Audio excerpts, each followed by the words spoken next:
बघा, आपल्याकडे परकीय व्यापाराचं आजचं आपलं दुसरं लेक्चर आणि या परकीय व्यापाराच्या दुसऱ्या लेक्चरमध्ये आत्तापर्यंत आपण अनुकूल व्यवहार तोल समजून घेतलं होतं.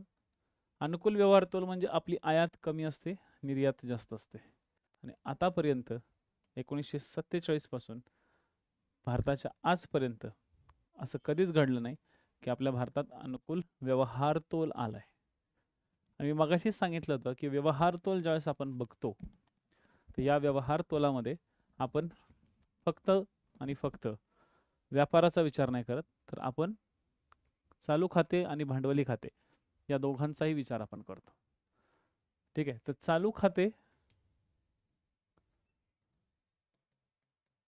आणि भांडवली खाते हे दोन खाते आपल्याकडे असतात. आता इंटरेस्टिंग गोष्टी तर कुठं क्वेश्चन येऊ शकतो की भांडवली खात्यात कशाचा समावेश होतो आणि चालू खात्यात कशाचा समावेश होतो. मगाच्या लेक्चरचे जर तुम्ही पीपीटी बघितले असतील किंवा मगाचे लेक्चर तुम्ही जर व्यवस्थित केलं असेल लाईव्ह, तर तुम्हाला लक्षात आलं असेल की जे चालू खातं आहे या चालू खात्यामध्ये दृश्य आणि अदृश्य अशा गोष्टींचा विचार केला जातो. आणि जिथं दृश्य गोष्टींचा विचार केला जातो त्या असतात वस्तू, आणि जिथं अदृश्य गोष्टींचा विचार केला जातो त्या काय असतात रे? त्या असतात सेवा. तर ज्या वस्तू असतात जिथं वस्तूंचा समावेश केला जातो आयात आणि निर्यातीत, जिथं वस्तूचा समावेश आयात आणि निर्यातीत असतो अशा ठिकाणी आपल्या देशात आत्तापर्यंत आपल्या देशाची निर्यात आयातीपेक्षा 2 वेळा जास्त झालेली आहे. आता काही पुस्तकात तुम्हाला ती 5 वेळा पण जास्त दिसेल, काही पुस्तकात 3 वेळा दिसेल, 2000 मध्ये पण काही लोक सांगतील. पण जेन्युनली आपल्याकडे 2 वेळा हे असं घडलं होतं की चालू खात्यातलं जे दृश्य आहे, आणि दृश्याला काय म्हटलं जातं रे? दृश्याला म्हटलं जातं व्यापार तोल. दृश्याला काय म्हणतात? व्यापार तोल. व्यापार तोलामध्ये अदृश्य नसतं. व्यापार तोलामध्ये अदृश्य नसतं. व्यापार तोलामध्ये काय असतं? फक्त दृश्य असतं.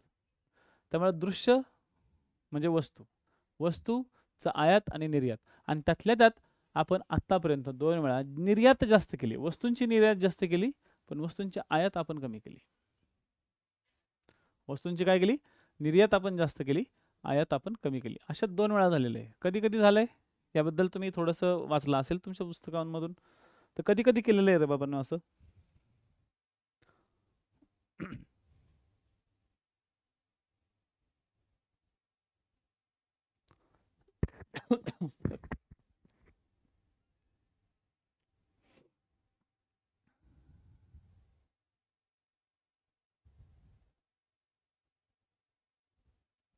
कधी कधी केलेलं आहे.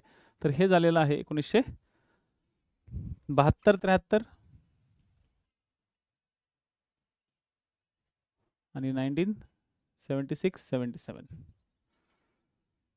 1972-73 मध्ये 104 कोटीचा 104 कोटी आपण प्रॉफिटमध्ये होतो, आणि इथं 68 कोटी आपण प्रॉफिटमध्ये होतो. आपण पहिल्यांदा प्रॉफिटमध्ये आलो 72-73 मध्ये. फर्स्ट टाइम आपण 72-73 मध्ये प्रॉफिटमध्ये आलो होतो पोरांनो. विचार करा, तेही फक्त दृश्य वस्तूंमध्ये. अदृश्यमध्ये तर आपण कधीच नव्हतो आलो, आताही नाही आलो. ठीक आहे. आणि भांडवली खात्यामध्ये सुद्धा आपण कधीच नाही आलो. आपण अदृश्य खात्यात नाही आलो, भांडवली खात्यात नाही आलो, दृश्य खात्यात नाही आलो. तर आता इंग्लिशमध्ये याला काय म्हणतात? चालू खात्याला याला म्हणलं जातं करंट अकाउंट.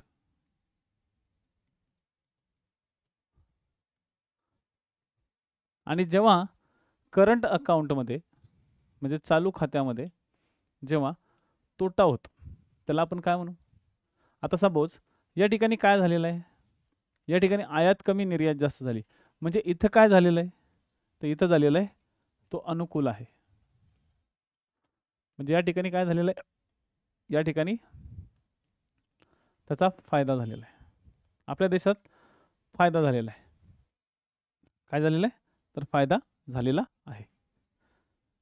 राईट, काय झालं? फायदा.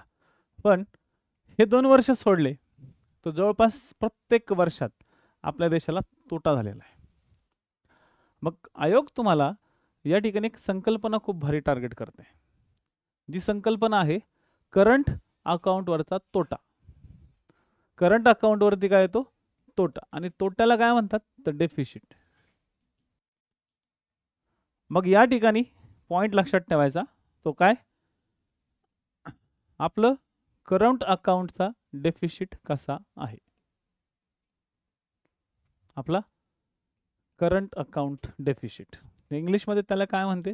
करंट अकाउंट डेफिसिट, आणि शॉर्टकटमध्ये त्याला कॅड म्हणतात. जर तुम्ही आयोगाचे PYQ बघितले तर तुम्हाला कॅड वरती क्वेश्चन्स दिसतील, पण कॅड नक्की येतो कुठं ना हेच विद्यार्थ्यांना माहिती नसतं. सिंपल गोष्ट लक्षात ठेवा. ओके, मी एक वस्तू घेतली. ओके, आता फॉर एक्झाम्पल माझी ही जी बॉटल आहे ही एक वस्तू आहे, राईट? ही एक वस्तू आहे. ही वस्तू मी बाहेरून आणली, या वस्तूबद्दल मी डॉलर दिले. बाहेरून आली म्हणजे हिचं आयात झाली, हिची आयात झाली. ही वस्तू आहे, डोळ्याने दिसते. आपल्या देशात आतापर्यंत असं झालेलं आहे की आपण आयात जास्त केली आहे, आणि आपण जेवढी जास्त आयात केली तेवढा आपल्या देशाचा लॉस होतो. लॉस होतो म्हणजे आपल्या देशाचं परकीय चलन निघून जातं. आपल्या अकाउंटवरती असं दिसतं की आपली आवक जास्त आहे.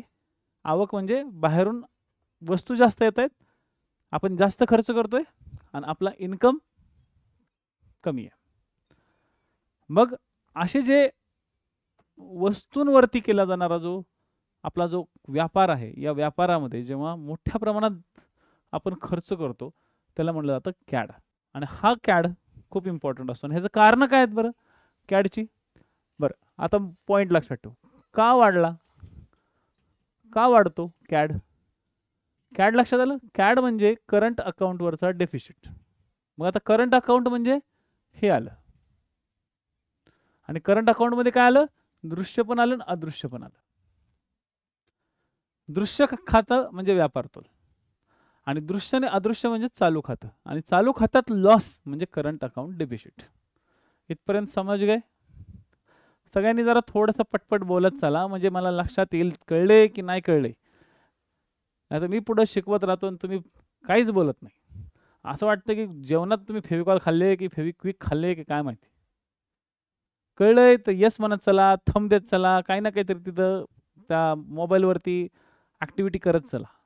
गुम्यासारखं फक्त बघत बसू नका, बोलत चला की हां सर समजलं, ओके डन. नाहीतर मी चाललोय पुढं, पुढे गेल्यानंतर काय चाललंय काय माहिती, कारण की इथं संकल्पना लय नाचतात. परत एकदा सांगतो, आपण व्यापार तोल समजून घेतला होता, व्यवहार तोल समजून घेतला होता. तर व्यवहार तोल, या व्यवहार तोलामध्ये दोन भाग पडतो, एक चालू खाते आणि एक भांडवली खाते. चालू खात्यात दोन भाग पडतात, एक वस्तू पडतात आणि अदृश्य वस्तू पडतात. जे दृश्य वस्तू असतात त्या वस्तू, आणि अदृश्य वस्तू असतात त्या सेवा.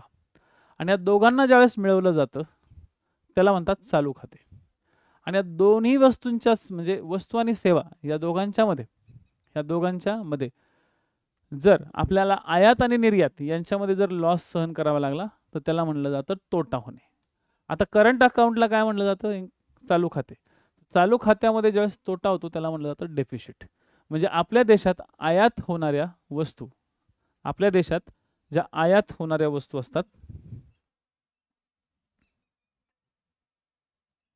आपल्या देशात असं समजून चला, चालू खाते जे आहे या चालू खात्यावर आपली आयात जास्त झाली आणि आपली निर्यात कमी झाली. आणि लक्षात घ्या, चालू खात्यात नेहमी वस्तू प्लस सेवा अशा दोन्ही असतात. चालू खात्यात नेहमी वस्तू आणि सेवा असे दोन्ही या ठिकाणी असतात. का वाढतो बरं चालू खात्यातला तोटा? का वाढत असेल? आपली आयात जास्त. मग इथं हा विचार करायचा की आपण आयात काय अशी करतो की ज्याच्यामुळे आपली निर्यात कमी होते आणि आयात जास्त होते. तर सगळ्यात पहिले पेट्रोलियम. आपल्याकडे असलेले पेट्रोलियम पदार्थ कमी आहेत, मग त्यासाठी आपल्याला काय करावं लागतं? बाहेरून बोलावं लागतं. कारण की प्रत्येकाच्या घरात आता 4-4, 5-5 गाड्या आहेत. माझ्या घरात एकच गाडी आहे असं कोणी म्हणूच शकत नाही. ओके, माईले पण गाडी, पप्पाली गाडी, मला एक गाडी, माझ्या भावाला एक गाडी आणि सगळ्यांची मिळून आणखी एक गाडी. ओके, भावाले फटफटी 230 300 सीसीची आणि मला स्कूटी. काय स्कूटी चाललंय आपलं गुड्डी. ओके 20च्या स्पीडनं.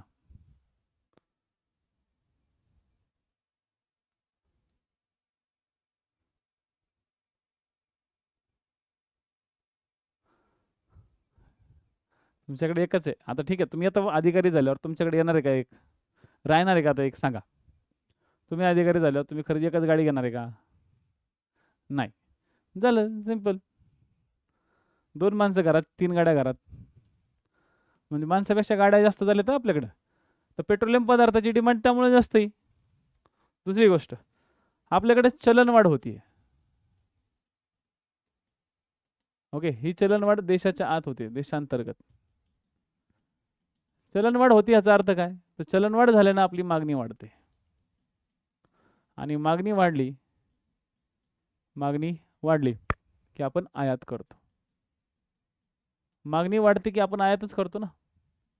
ठीक आहे, जसं डाळीची मागणी वाढली, डाळीच्या किमती वाढणार. किंमत जशी वाढली, सरकार काय करतं, आयात करतं. साखर महाग झाली, सरकार आयात करून किमती कंट्रोल ठेवतं.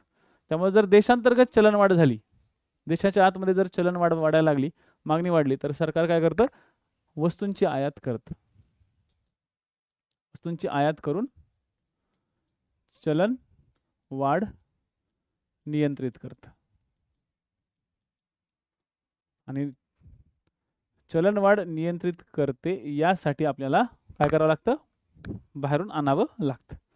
ठीक आहे. त्यानंतर सगळ्यात हावरटा होता आपण सोन्यासाठी. सोन्याची आयात आपण सर्वात जास्त करतो. त्यानंतर सोन्याची आयात आपण जास्त करतो आणि त्यामुळं आपल्या देशात राजकोषीय, आपला देश काय करतो, राजकोषीय तूट, आपल्या देशात राजकोषीय तूट वाढत चालते. म्हणून आपला देश काही सेवा किंवा काही वस्तू यांची सुद्धा आयात करतो आपल्याला देण्यासाठी. ठीक आहे.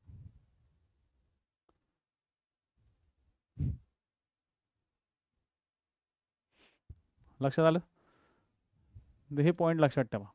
कॅड, पेट्रोलियम पदार्थ, चलनवाढ, सोन्याची आयात, या सगळ्या गोष्टींमुळे आपला कॅड वाढतो. बरं, कॅड वाढल्यावर काय परिणाम होतो, आपण आयात केल्यावर काय परिणाम होतो, कॅडचा परिणाम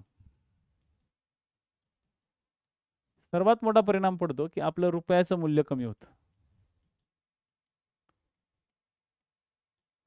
आपला परकीय चलन साठा कमी होतो. काय होतो, परकीय चलन साठा कमी होतो. रुपयाचं अवमूल्यन होतं. मूल्य म्हणजे थोडक्यात अवमूल्यन म्हणजे मूल्य घसरतं, मूल्य कमी होतं. रुपया आपला चलन साठा कमी होतो. ठीक आहे.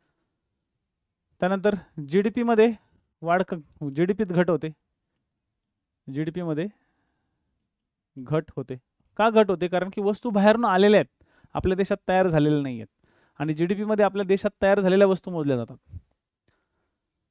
आपल्या देशासाठी आयात करणं हे लय घातक गोष्ट आहे. जीडीपी मध्ये घट निर्माण होते. आणि सगळ्यात महत्त्वाचं की कधी कधी आपल्यावरती परकीय चलन मेंटेन करण्यासाठी आपल्या देशावरती कर्ज सुद्धा वाढतं. आपल्या देशात कर्ज म्हणजे परकीय कर्जात वाढ होऊ शकते. आपल्या देशावरती परकीय कर्ज वाढते, होऊ शकते. या सगळ्या गोष्टी घडतात. तर तुम्हाला आयोग काय विचारतं माहिती का, एमपीएससी तुम्हाला या ठिकाणी टार्गेट करतं की काय करतं एमपीएससी टार्गेट, की कॅड का वाढतो आणि वाढल्यानंतर कॅडचा परिणाम काय. आणि कॅड म्हणजे काय, तर आपली आयात जास्त, निर्यात कमी, वस्तू आणि सेवेची चालू खात्याची. एवढ्या सोप्या भाषेत समजून घ्या जरा. आता हा जो पॉइंट आहे, हा पॉइंट जरा व्यवस्थित समजून घ्यावा. क्लिअर झालाय. कुठं रुपया घसरतो, कुठं रुपया वधारतो, कुठं रुपया डेव्हलप होतोय, कुठं रुपया डेव्हलप होत नाही, हे सगळे पॉइंट्स तुमच्या लक्षात आले पाहिजे.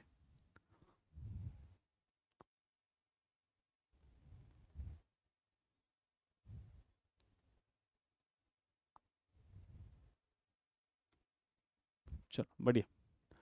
तर आता कॅडच्या पुढच्या गोष्टी,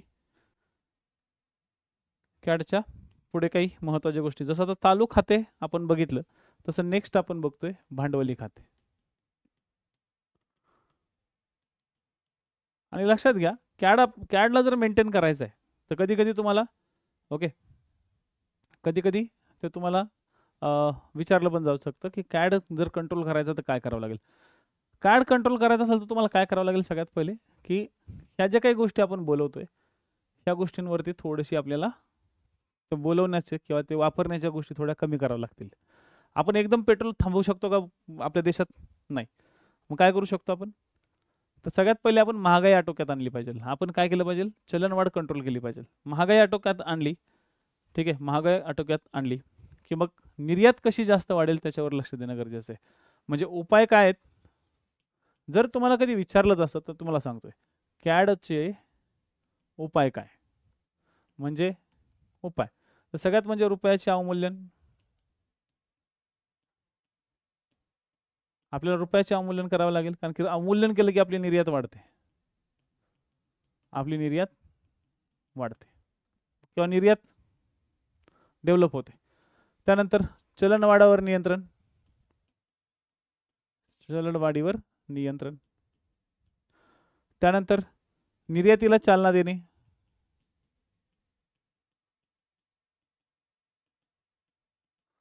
भारताचा GDP वाढवण्यावर भर देणे, म्हणजे गुंतवणुकीला भर देणे, गुंतवणुकीला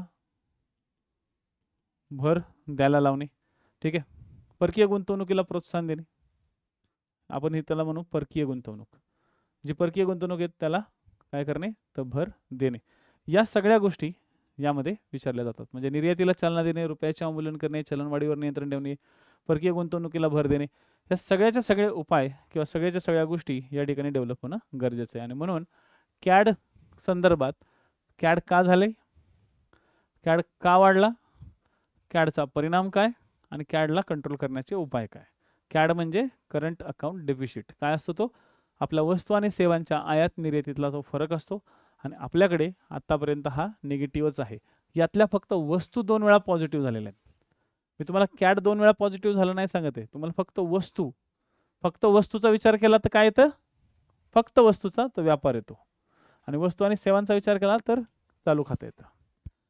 फक्त वस्तूच फक्त 2 वेळा पॉझिटिव्ह मध्ये गेलेल्या आहेत. बाकी आतापर्यंत आपण कायम निगेटिव्ह मध्ये आहोत. आणि कायम निगेटिव्हचं असण्याचं कारण हे पेट्रोलियम पदार्थ आणि हे दुसरं म्हणजे सोनं, हे सगळ्यात जास्त कारणीभूत घडलेले आहेत. आणि तिसरं म्हणजे चलनवाढ. आपल्याकडे सतत मागणी होतच असते. आणि ही मागणी होण्यासाठी सगळ्यात महत्त्वाचं काय? आपल्याकडे लोकसंख्या जास्त आहे.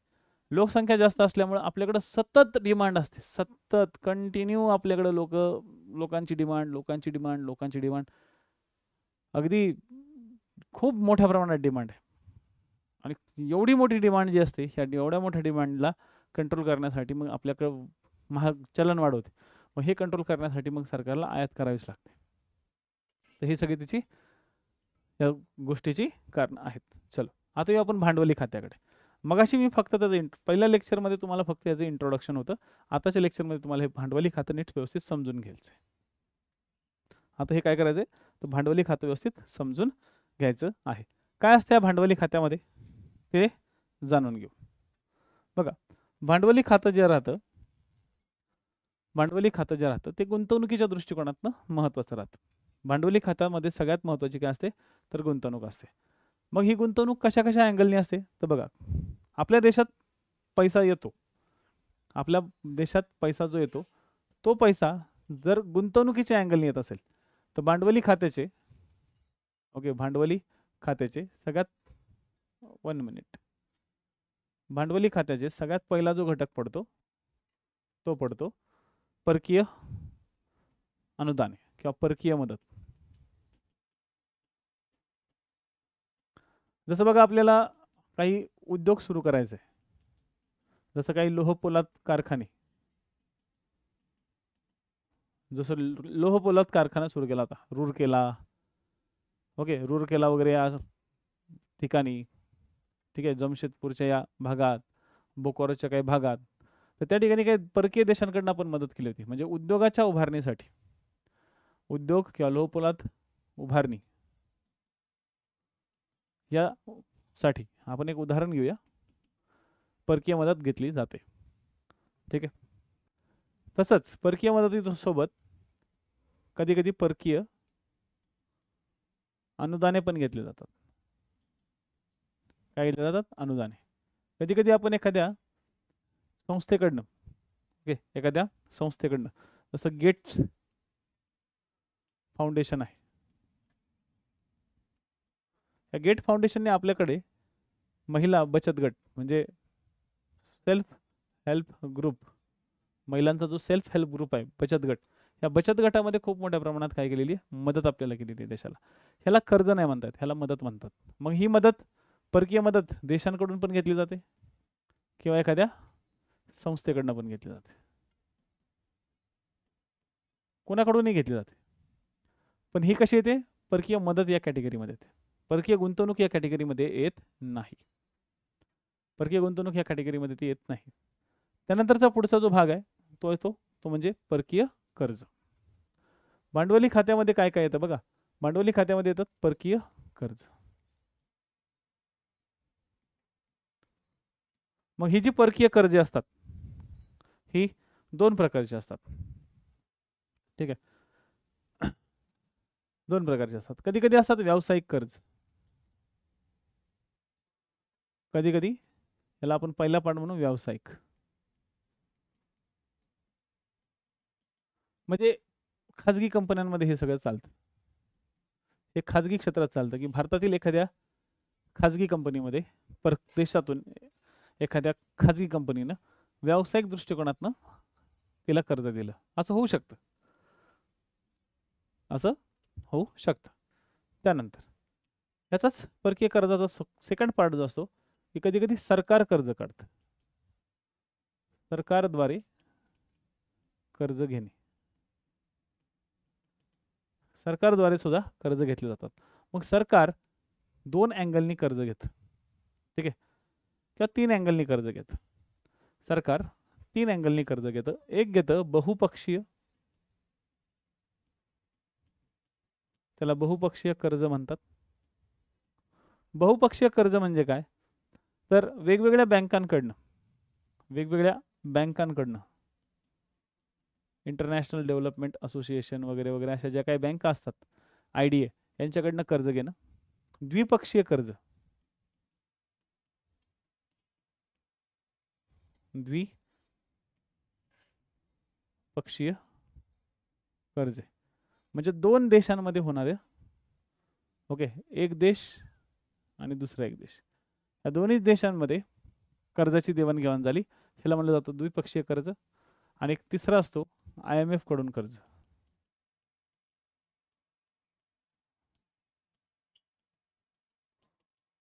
IMF कडून कर्ज घेणे, तर ह्याला म्हणतात परकीय कर्जाचा भाग. ठीक आहे, परकीय कर्जाचा भाग. आणि जो तिसरा पॉइंट असतो त्याला म्हणलं जातं गुंतवणूक. परकीय गुंतवणूक. आणि या परकीय गुंतवणुकीत पण दोन पार्ट असतात. एक असतात फॉरेन डायरेक्ट इन्व्हेस्टमेंट आणि एक फॉरेन इनडायरेक्ट इन्व्हेस्टमेंट. एक असते प्रत्यक्ष गुंतवणूक आणि दुसरी असते अप्रत्यक्ष गुंतवणूक. आता ह्याबद्दल कधी नाम तो सुना होगा, FDI, फॉरेन डायरेक्ट इन्व्हेस्टमेंट. ठीक आहे.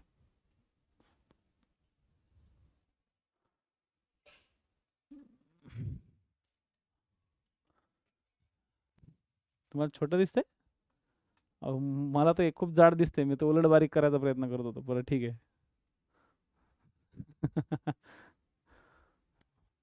मोबाईलवर लेक्चर करताय का? बरोबर.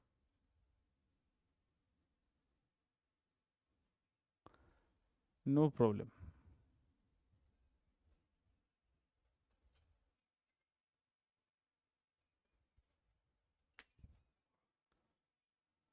आता काय करता, सवयच लागलेली छोटं छोटं लिहायची. तर बहुराष्ट्रीय कर्जे आणि द्विपक्षीय कर्जे बँक मध्ये म्हणजे इंटरनॅशनल डेव्हलपमेंट असोसिएशन सारख्या ज्या बँक असतात त्यांच्याकडनं कर्ज घेणे. द्विपक्षीय कर्जामध्ये दोन देश एकमेकांना कर्जाची देवाणघेवाण करतात. आणि तिसरं म्हणजे IMF कडून कर्ज घेणे. म्हणजे आता बघा, भांडवली खात्यामध्ये 3 ठिकाणावरून पैसा येतो. कधी-कधी एक चौथं ठिकाण पण असतं, त्याला म्हणतात बँकिंगमध्ये होणारी गुंतवणूक. बँकिंग क्षेत्रात सुद्धा गुंतवणूक होते, त्यामुळे ह्याला एक चौथा पार्ट म्हटला जातो. बँकिंग क्षेत्रामध्ये ह्याला चौथा पार्ट म्हटला जातो. म्हणजे बघा, पहिला आहे परकीय मदत, दुसरा आहे परकीय कर्ज, तिसरा आहे परकीय गुंतवणूक. फॉरेन डायरेक्ट इन्व्हेस्टमेंट आणि फॉरेन इनडायरेक्ट इन्व्हेस्टमेंट बद्दल तुम्हाला कदाचित तुम्ही आधी तुमचे जे काही पुस्तकं वाचले असेल त्याच्यात तुम्हाला ते माहिती असावं. आता पहिलं तर हा चार्ट नीट समजून घ्या. ह्या चार्टमध्ये काय राहिले का तुमचं, हे काही समजलं नाही. म्हणजे जसं आता चालू खात्यामध्ये वस्तू आणि सेवांचा देवाणघेवाण असते, त्यांची आयात निर्यात असते, तसं भांडवली खात्यामध्ये या सगळ्यांची आयात निर्यात असते. आणि आत्तापर्यंत हे भांडवली खातं कधीच आपण निर्यात, कारण की प्रत्येक वेळेस आपल्याला परकीय मदत लागलेली आहे, प्रत्येक वेळेस आपण कर्जच काढतोय, बरोबर. आणि परकीय मदत आणि कर्ज आपण एवढं काढतोय की आपल्या देशात होणारी जी गुंतवणूक आहे ही गुंतवणूक एवढी काही जास्त नाही आहे. त्यामुळे फॉरेन डायरेक्ट इन्व्हेस्टमेंट आपल्याकडे कमी या ठिकाणी राहत आहे. ठीक आहे, फॉरेन डायरेक्ट इन्व्हेस्टमेंट आपल्याकडे कमी राहत आहे. इथपर्यंतचा भाग लक्षात आलाय का? म्हणजे आपण परकीय कर्ज, जे काही एवढं काही महत्त्वाचं नाही, तर डिटेल तुम्हाला जास्त येत नाहीत. परकीय मदतमध्ये पण खूप महत्त्वाचं नाही, पण तुम्हाला परकीय गुंतवणूक मात्र महत्त्वाची असते, कारण की आयात निर्यातीमध्ये सगळ्यात महत्त्वाचा भाग हा परकीय गुंतवणुकीचाच जास्त असतो. कशाचा असतो? परकीय गुंतवणुकीचा जास्त असतो. इथपर्यंत समजले का? हे तिन्ही पॉईंट कधी विचारलं तर लक्षात ठेवा. मग आता येऊ परकीय गुंतवणूक. ठीक आहे, आता बघा, आपला देश आहे, आपल्या देशामध्ये हा आपला देश आहे. आपल्या देशामध्ये किंवा आपल्या देशाला तेलाची गरज आहे. आपल्या देशाला कशाची आहे? तेलाची गरज आहे. इथपर्यंत मोठं ठीक आहे का? हां, ओके. आपल्या देशाला कशाची गरज आहे? तेलाची गरज आहे. तेही कच्चे तेलाचे, डोक्याला लावायचे तेलाची नाही, कच्चे तेल, जे की खात नाहीत कच्चं तेल. हे कच्चं तेल गाडीत टाकायचं राहते. ठीक आहे, आपल्या देशाकडं हे कच्चं तेल विकत घ्यायचं म्हणल्यावर देशाला गरजेचं काय? भारत देशाला डॉलर पाहिजे.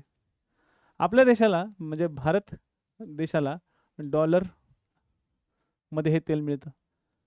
हे तेल आपल्याला घ्यायचं आहे सौदी अरेबियाकडून.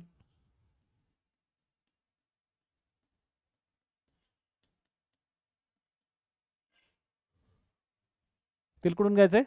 सौदी अरेबियाकडून. आपल्याला सौदी अरेबियाकडून तेल घ्यायचे आणि आपल्या देशाला त्याला काय द्यायचे? डॉलर द्यायचे. मग आपल्याकडे दोन ऑप्शन असतात. एक तर आपल्याकडे जर पैसा किंवा आपल्याकडे डॉलर कमी असेल, आपल्याकडे डॉलर काय किंवा परकीय चलन काय आहे आपलं, अरे सॉरी मी जरा मोठं काढतो. आपलं डॉलर किंवा परकीय चलन काय आहे तर कमी आहे. अशा स्थितीमध्ये आपल्याकडे दोन ऑप्शन असतात. आपल्याकडे दोन ऑप्शन असतात. कोणते दोन ऑप्शन असतात पर्ण? एक, घ्या कर्ज, जा ओके IMFच्या दारी, IMF कडे जा, IMF कडून कर्ज घ्या.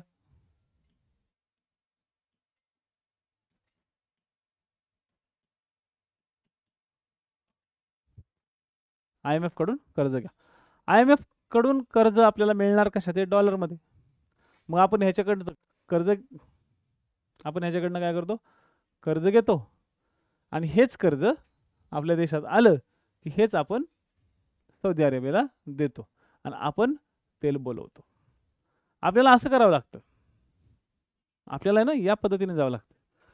पण IMF कडून जे कर्ज घेतलेलं आहे, या कर्ज काढल्यामुळं आपल्या देशाला विनाकारण त्या IMF ला व्याज द्यावं लागतं. कशाला व्याज द्यायचे? आपल्याला व्याज द्यावं लागेल ना IMF ला. जर IMF कडून आपण पैसा घेतोय तर आपल्याला IMF ला व्याज द्यावं लागेल. आणि या सगळ्या भानगडीमुळे काय होतं तर आपल्या देशावरती व्याजाचा बोजा वाढतो. आपल्या देशावर काय होतं, व्याजाचा बोजा वाढत जातो, खूप जास्त व्याज होत जातं, खूप जास्त व्याज होत जातं, खूप जास्त व्याज होत जातं. एवढं जास्त व्याज होतं, एवढं जास्त व्याज होतं की अक्षरशः या ठिकाणी परकीय कर्ज आपल्याला परवडतच नाही. मग अशा वेळेस आपल्या देशामध्ये आपल्याकडे सेकंड ऑप्शन असतो, तो म्हणजे परकीय गुंतवणूक बोलवायचा. बघा, परकीय गुंतवणूक एखादा व्यक्ती आहे किंवा एखादी संस्था आहे. नाही, इकडे संस्था तशा नसतात, कारखान्यासारख्या नसतात, इकडे मल्टीनॅशनल कंपन्या असतात मोठ्या मोठ्या. आपल्याकडे कारखाने, तिकडे मल्टीनॅशनल कंपनी. जरा जरा चित्र चेंज करतो मी.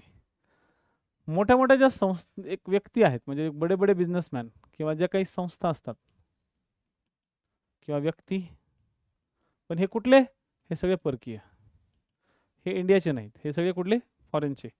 हे परकीय लोक आपल्या देशात काय करतात, मग गुंतवणूक करतात, आपल्या देशात पैसा गुंतवतात. आपल्या देशात बनलेले मोठे मोठे मल्टीनॅशनल टाईपचे हॉस्पिटल, हॉस्पिटल्स, मोठे मोठे हॉस्पिटल्स असतात. ह्या हॉस्पिटलमध्ये इन्व्हेस्टमेंट फॉरेन लोकांची जास्त असते.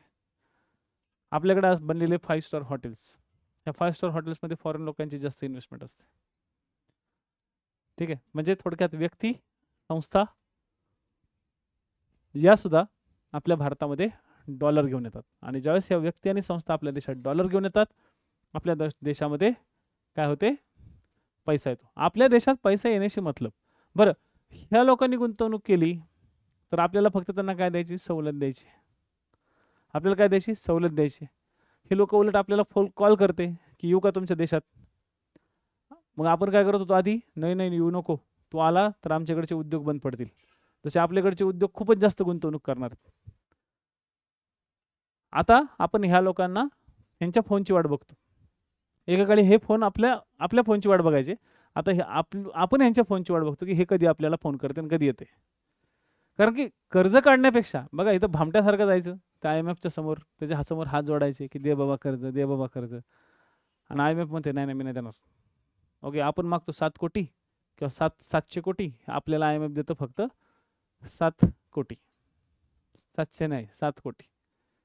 मग असं याच्याकडे जायचं, याच्याकडे जाऊन ह्याच्या हातापाया जोडायचं, ह्याच्या हातपाया जोडायचं. त्याच्यापेक्षा बेस्ट ऑप्शन काय, गुंतवणुकीचं ऑप्शन आहे.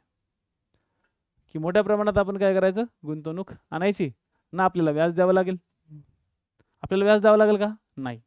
मग आपल्या देशात आपल्या देशाला जर खर्च करायचा आहे किंवा आपल्या देशाला जर डॉलरमध्ये खर्च करायचा आहे, आपल्या देशात परकीय चलनसाठा वाढवायचा आहे, तर आपल्या देशाला गुंतवणूक की आपला देश हा गुंतवणुकीसाठी ओपन करणं गरजेचं आहे. आणि म्हणूनच परकीय गुंतवणूक आपल्या देशामध्ये जास्त होते. आता जी परकीय गुंतवणूक होते, मागच्या स्लाइडमध्ये सगळ्यांना समजले, मागच्या स्लाइडमध्ये सगळ्यांना समजले का, येस. मग आपली जी परकीय गुंतवणूक होते, ही परकीय गुंतवणूक, ही जी परकीय गुंतवणूक ही 2 पद्धतीची होती. एक असते प्रत्यक्ष, एक असते प्रत्यक्ष. प्रत्यक्ष म्हणजे काय, ठीक आहे, प्रत्यक्ष. आणि दुसरी असते अप्रत्यक्ष. आता प्रत्यक्ष मध्ये 2 मार्ग असतात. एक असतो स्वयंचलित,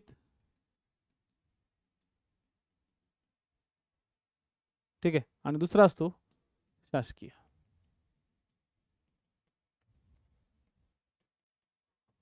स्वयंचलित मार्ग आणि शासकीय मार्ग. स्वयंचलित मार्ग जो असतो, ठीक आहे, यामध्ये एखाद्या व्यक्तीला, ठीक आहे, म्हणजे जो गुंतवणूकदार असतो,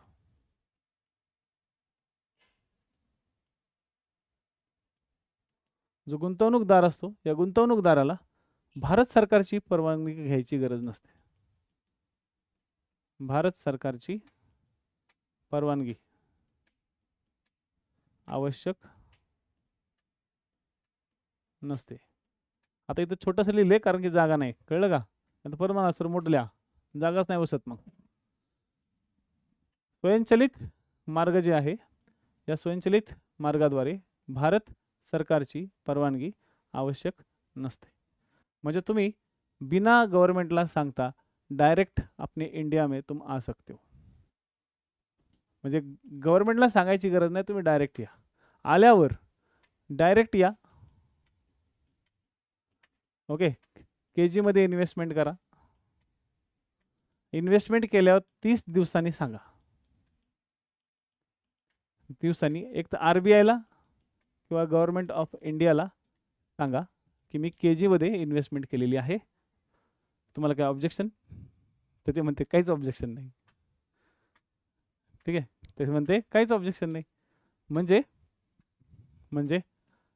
परकीय व्यक्ती आपल्या देशात डायरेक्ट येऊ शकतो, आपल्या देशात डायरेक्ट येऊन इन्व्हेस्टमेंट करू शकतो. गव्हर्नमेंटच्या कसल्याही प्रकारची त्याला अडचण येत नाही. त्याला म्हणतात स्वयंचलित मार्ग.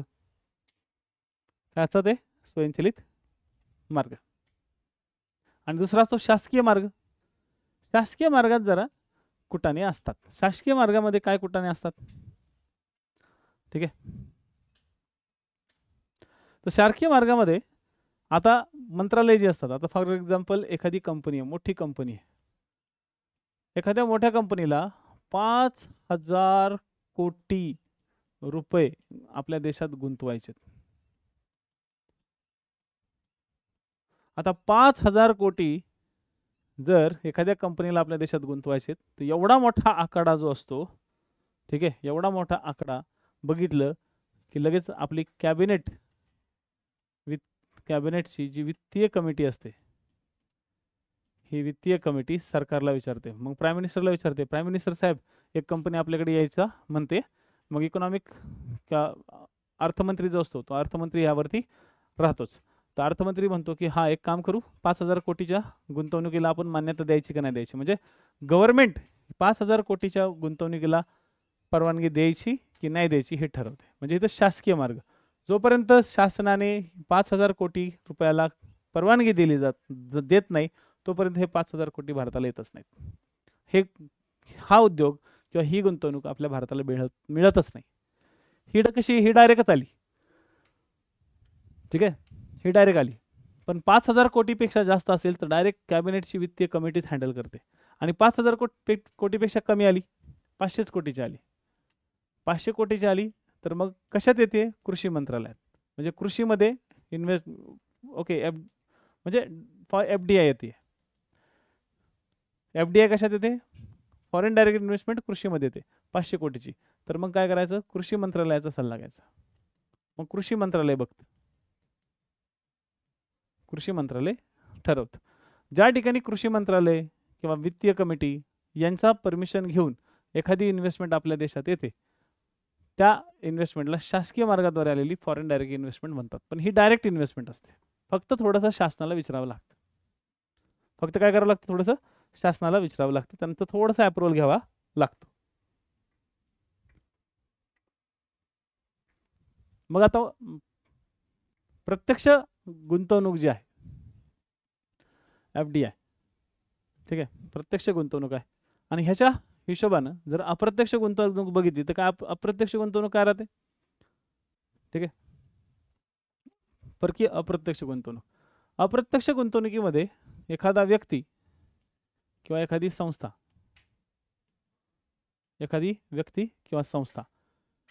आपल्या देशामध्ये, ठीक आहे, आपल्या देशामध्ये इन्व्हेस्टमेंट डायरेक्ट नाही करू शकत. ही संस्था किंवा व्यक्ती आपल्या देशामध्ये डायरेक्ट, आता जसं या व्यक्तीने KG मध्ये इन्व्हेस्टमेंट केली, इथं एखाद्या व्यक्तीने KG मध्ये इन्व्हेस्टमेंट केली, ठीक आहे, तर ही झाली त्याची भौतिक इन्व्हेस्टमेंट. म्हणजे थोडक्यात या व्यक्तीनं माझ्या कंपनीत जर इन्व्हेस्टमेंट केली तर ती झाली भौतिक इन्व्हेस्टमेंट. या संस्थेनं, ही जी संस्था आहे, या संस्थेनं आपल्या देशात जर इन्व्हेस्टमेंट केली, ही जी संस्था आहे आपल्या देशात इन्व्हेस्टमेंट केली, तर जसं इथं 500 कोटी भरले, 5,000 कोटी भरले, आपल्या देशामध्ये आली, आपल्या देशामध्ये ती येऊन तिने काय केली? एक कंपनीच तयार केली. बघा, हिनं माझ्या देशात आलं, माझ्या देशातल्या माझ्या कंपनीमध्ये तिने काय केली? इन्व्हेस्टमेंट केली. म्हणजे माझ्या कंपनीत इन्व्हेस्टमेंट केली, हे दिसलं का नाही? बरं, मग माझ्या कंपनीत इन्व्हेस्टमेंट केल्यानंतर आम्ही दोघांनी मिळून एक काहीतरी जॉईंट व्हेंचर सुरू केला. इथं सेम तसंच की 500 कोटीचा जो किंवा 5,000 कोटीचा जो इन्व्हेस्टमेंट आहे, ती इन्व्हेस्टमेंट आली, शासनाने परमिशन दिली की ती काय करते? ही कंपनी काय करते? लगेच स्वतःची एक कंपनी सुरू करते आपल्या देशात. आणि ही कंपनी म्हणजे एक प्रकारची भौतिक कंपनी झाली. ही एक भौतिक वस्तू झाली जी दिसते. ह्याच्यामध्ये इन्व्हेस्टमेंट दिसतच नाही लेखाची, आणि ह्याच्यामध्ये भौतिक स्वरूपात इन्व्हेस्टमेंट करता पण येत नाही. जर तुम्ही परदेशातले व्यक्ती आहात किंवा परदेशातली तुमची संस्था आहे, तर तुम्हाला आपल्या देशामध्ये इन्व्हेस्टमेंट करायला परमिशन आहे, पण आपल्या देशामध्ये भौतिक इन्व्हेस्टमेंट करता येत नाही. भौतिक स्वरूपात म्हणजे तुमची तिकडं कंपनी आहे आणि तुम्ही सेम तीच कंपनी उचलली आणि आपल्या इकडं मस्तपैकी फॅक्टरी टाकली त्याची, तर तशी फॅक्टरी अप्रत्यक्ष गुंतवणुकीत करता येत नाही. मी परत एकदा सांगतो, फॅक्टरी टाकता येत नाही, भौतिक स्वरूपात गुंतवणूक करता येत नाही. मग कशात करतात ही गुंतवणूक? तर ही जी गुंतवणूक चालते ही चालते शेअर्समध्ये, बॉन्ड्समध्ये. बस, शेअर आणि बॉन्ड्सच्या स्वरूपात ही गुंतवणूक केली जाते. एक कंपनी म्हणून या ठिकाणी गुंतवणूक ती होत नाही, फक्त शेअर्स आणि बॉन्डच्या स्वरूपात ती होते. शेअर्स आणि बॉन्डच्या स्वरूपात ती होते. तर ह्याला म्हणलं जातं अप्रत्यक्ष गुंतवणूक. प्रत्यक्ष गुंतवणूक आणि अप्रत्यक्ष गुंतवणुकीचा हा भाग लक्षात ठेवा. इथपर्यंतचा क्लिअर झालाय पॉइंट? इथपर्यंतचा पॉइंट क्लिअर झालाय?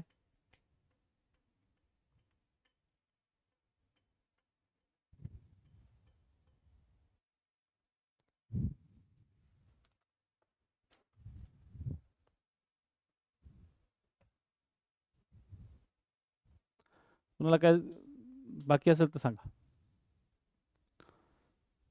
काय विचारायचं असेल तर सांगू शकता.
चला पुढे जाऊ नका, इथंच आहे, मी पण इथंच आहे, तुम्ही पण इथंच राहा. थोडंसं सेलचा इश्यू झाला होता माईकचा. ओके, क्लिअर झाला.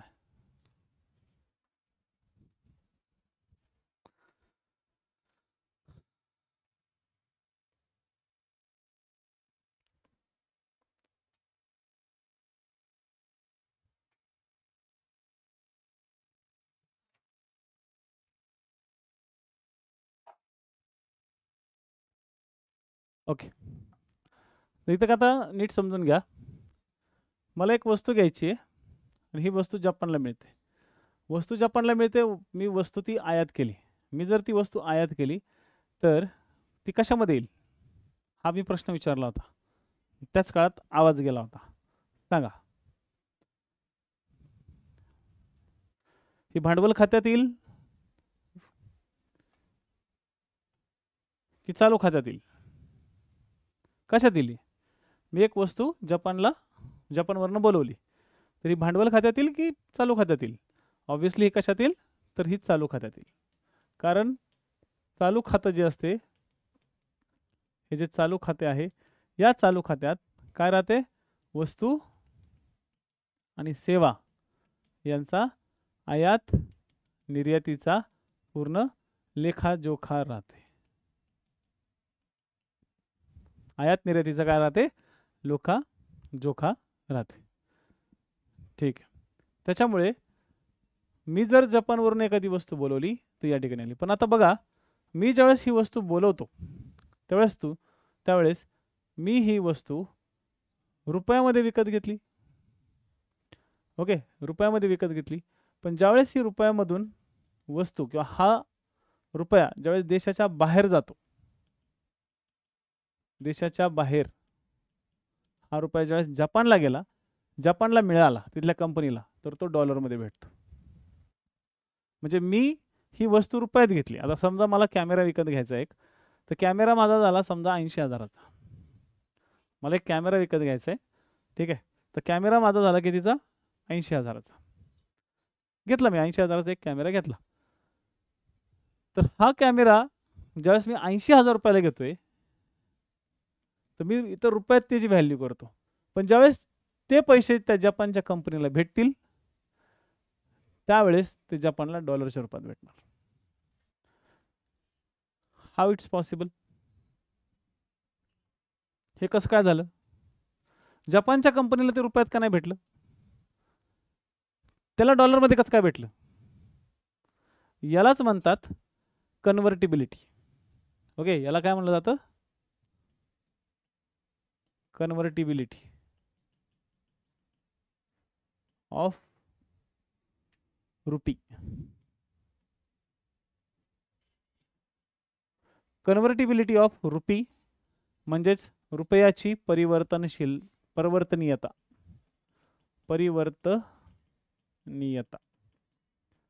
लक्षात घ्या मित्रांनो, सुरुवातीला ज्यावेळेस इंदिरा गांधींचा काळ होता, 1991च्या आधीचा जो काळ होता, इंदिरा गांधी, राजीव गांधी किंवा काँग्रेसचा जो क्रुशियल टायमिंग होता, ज्याच्यात फक्त 2च वर्षासाठी दुसरं सरकार होतं, या टायमिंगमध्ये आपल्या भारतामध्ये रुपया एखाद्या चालू खात्यावर कन्वर्ट नव्हता होत.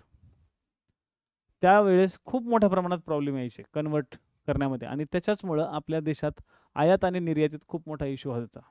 खूप मोठ्या प्रमाणात इश्यू व्हायचा या ठिकाणी. मग फायनली 1991 नंतर आपल्या देशात एक नवीन उदारीकरणाचं धोरण लागू झालं. सगळ्यांना माहिती आहे 1991ला आपण उदारीकरणाचं धोरण सुरू केलं. आणि 1991ला आपण जे उदारीकरण सुरू केलं, या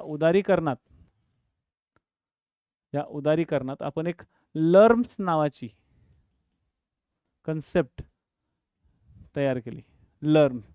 ही लर्म नावाची जी कन्सेप्ट होती, ही भारत सरकारने 1992 मध्ये लॉन्च केली. Liberalised exchange rate management system. आपण काय केलं?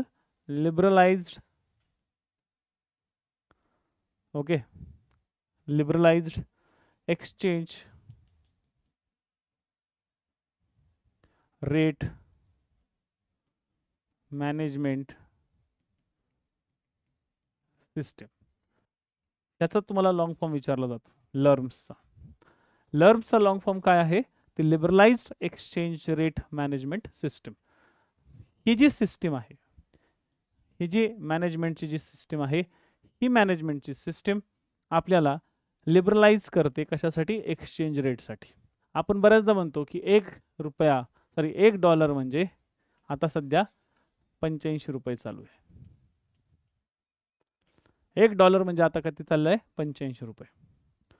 म्हणजे मी जर सपोज 80,000चा मला कॅमेरा घ्यायचा आहे, तर 80,000, आता समजा 80 रुपये चालू, मला समजा 80,000 रुपयाचा कॅमेरा घ्यायचा आहे, तर त्याचं एक्सचेंज व्हॅल्यू डॉलरमध्ये किती येईल? तर $1,000. म्हणजे $1,000 डॉलरला मला तो कॅमेरा मिळेल. $1000 म्हणजे 80,000 रुपये. मी काय देणार? 80,000. कंपनीला किती मिळणार? $1000. मस्तपैकी. ठीक आहे, मस्तपैकी. मग हे 1992 पासून थोडंसं त्याच्यावर काम करायला गव्हर्नमेंटने सुरू केलं आणि त्यानंतर 1992ला डिसाईड करण्यात आलं. कधी? 1992 मध्ये डिसाईड करण्यात आलं की आपण चालू खात्यावर रुपया अंशतः काय करू? परिवर्तनीय करू. यामुळं आपला जो व्यापार आहे हा व्यापार वाढेल, आयात वाढेल. ठीक आहे, आयात वाढेल, पण ती निर्यातभिमुख वाढवायची, निर्यातभिमुख ठेवायची. म्हणजे आपण आयात वाढवायची, पण कशासाठी? त्या आयातीतून आपल्या देशात असं प्रोडक्ट तयार झालं पाहिजे की ते प्रोडक्ट निर्यात झालं पाहिजे. ठीक आहे, ते प्रोडक्ट निर्यात झालं पाहिजे असं आपण आहे. त्यामुळे आपण तो डिसिजन घेतला की आपण चालू खात्यावर रुपया अंशतः परिवर्तनीय करू.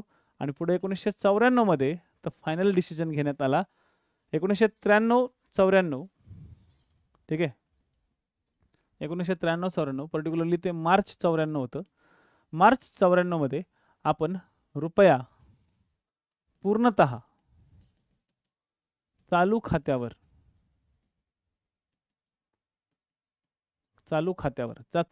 काय येते? वस्तू प्लस सेवा. म्हणजे आता तुम्ही कोणतीही वस्तू सेवा सहज रुपयाने परचेस करू शकता. आता तुम्ही जे काही करू शकता ना, तुम्हाला समजा काही सनस्क्रीन ऑर्डर करायची आहे, काय तुम्हाला केस वाढवण्यासाठी एक असे 20-25 फुटाचे लांब केस होतील. आता लेडीज डिपार्टमेंट इलेक्शनला, त्यामुळे सांगायला लागते 20-25 फुटाचे लांब केस करायचे आहेत, एकदम घने सुनहरे, ओके, तांबडे पांढरे बाल, म्हणजे त्या टाईपचे. तर ते वाढवायचे होतं. त्यासाठी काय इम्पोर्टेड एखादं ऑइल तुम्हाला ऑर्डर करायचं, तर तुम्ही सहज इम्पोर्टेड ऑइल ऑर्डर करू शकता. कारण ऑइल ही काय झाली? ऑइल ही झाली वस्तू. ऑइल ही झाली वस्तू. आता मी फॉर एक्झाम्पल, नाही ते बंडल आहे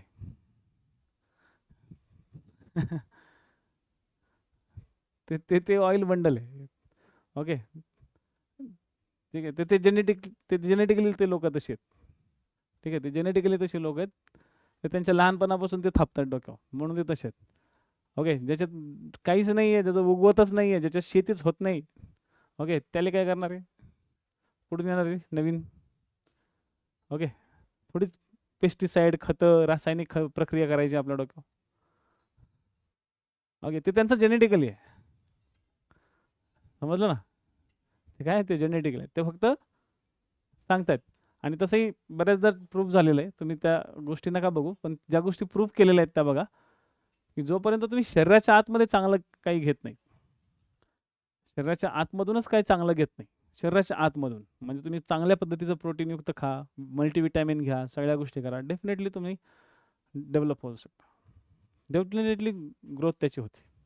आणि जरी ते तुम्ही ट्राय केलं तर लावा, ते 6 ते 8 महिने किंवा 1 वर्ष लावावं लागतं. त्यानंतर त्याचा रिझल्ट हळूहळू दिसतो. आणि एवढे पेशन्स आपल्याकडे नाही आहेत.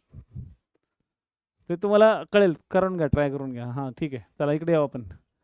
पूर्णतः चालू खात्यावरती काय असतात? वस्तू आणि सेवा. चालू खात्यावर वस्तू आणि सेवा या ठिकाणी ओपन करून ठेवले. आपण सगळं काही सेटअप करून ठेवलेलं आहे, सब कुछ. ओके, आता सगळं सरळ सरळ एक्सचेंज होऊन जाईल. आता काहीच प्रॉब्लेम नाही एक्सचेंज व्हायचा. ठीक आहे, एक्सचेंज व्हायचा काहीच प्रॉब्लेम नाही. म्हणजे आता तुम्ही कुठलीही वस्तू तुम्हाला ऑर्डर करायची, तुम्ही बिंदास ऑर्डर करू शकता, नथिंग, काहीच प्रॉब्लेम येत नाही. ते बरोबर एक्सचेंज होऊन जाते, परिवर्तन होऊन जाते.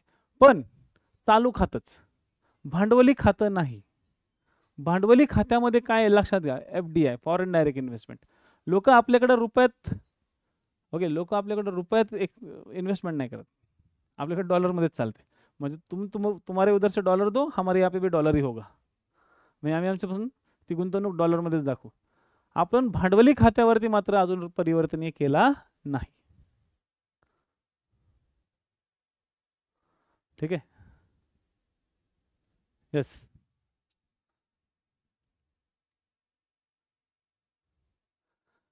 भांडवली खात्यावर तिथे लिहून घ्या. भांडवली खात्यावर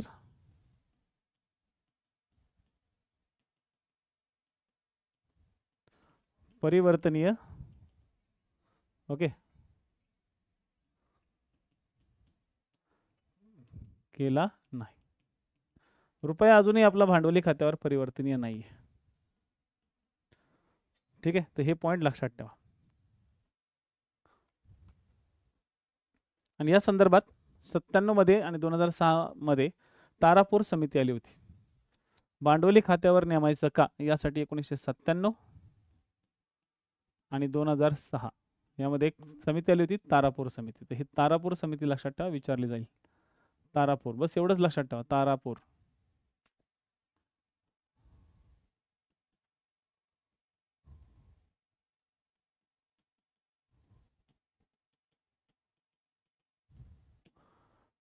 पॉइंट टू बी नोटेड. ठीक आहे. आणि त्यातल्या त्यात फॉरेन एक्सचेंज चांगला व्हावा, फॉरेन एक्सचेंज मॅनेजमेंट ॲक्ट 1999च्या काळामध्ये. ठीक आहे, फॉरेन एक्सचेंज मॅनेजमेंट ॲक्ट 1999 जो की कायदा लागू झाला 1 जून 2000. ही डेट विचारलेली आहे. तर इथं फॉरेन एक्सचेंज मॅनेजमेंट ॲक्ट मध्ये तुम्ही तुमच्या देशात परकीय चलनाचे व्यवहार आरामशीर करू शकता. आता परकीय चलन मध्ये व्यवहार करायचे असेल तर यासाठी फेमा हे महत्त्वाचं आहे. फेरा नाही, फेरा काढून टाकला. 1 जानेवारी 1974ला फेरा लागू झाला होता. 73चा तो कायदा होता ज्याच्यामध्ये फौजदारी आणि दिवाणी दोन्ही कारवाई केले जाऊ शकतात जर तुम्ही गैरव्यवहारात सापडले तर, असं तरतूद होती. पण आता फेमामध्ये तसं काही नाही आहे. फेमामध्ये तुम्ही परकीय गुंतवणूक आरामशीर करू शकता. फेमामध्ये तुम्ही परकीय व्यवहार आरामशीर सेटअप करू शकता, आरामशीर. ओके, या फेमा नावाचा जो कायदा होता, ठीक आहे, याच्यामध्ये दंडात्मक कारवाई सांगितली होती, फक्त दंडात्मक कार्यवाही किंवा कारवाई. ठीक आहे, तर फेमा हा कायदा एक्सचेंजसाठी होता, फॉरेन एक्सचेंज मॅनेजमेंट ॲक्ट. बघा, तर हे झालं तुमचं परकीय व्यापारातल्या महत्त्वाच्या गोष्टी. आता उद्या तुम्हाला रुपयाचं अवमूल्यन कसं असतं, काय असतं आणि कशा स्वरूपात हे केलं जातं ते आपण समजून घेऊया. रुपयाच्या अवमूल्यनाचा पार्ट आणि त्या रिलेटेड असलेले जे आपले फॉरेन एक्सचेंज किंवा आयात निर्याती संदर्भात जी काही पंचवार्षिक योजना होत्या, ह्याच्यातही पंचवार्षिक योजना होत्या या भागात. ठीक आहे, तर ह्या पंचवार्षिक योजनेचा भाग आपण उद्याच्या लेक्चरला कंप्लीट करणार आहोत. तर तोपर्यंत आज्ञा द्यावी. ठीक आहे, धन्यवाद, थँक्यू सो मच. मोठ्या प्रमाणात लॉस होईल आपला लॉस होईल. भांडवली खात्यावर जर परिवर्तन नाही केला तर आपला लॉस होईल. आपण खूप मोठ्या प्रमाणात परत आयात करू, भांडवली खात्यावर सुद्धा आपण आयात करायला लागू. आता जसे आपण आयात करतोय चालू खात्यावरनं दनादन चालू आहे, आता रिस्ट्रिक्शन नाहीत ना आयातीला. भांडवली खात्यावर गेलं तर मग उलट आपल्या देशातलं भांडवल बाहेर जाईल, आपल्या देशात नाही राहणार. म्हणून आपण नाही करत येते.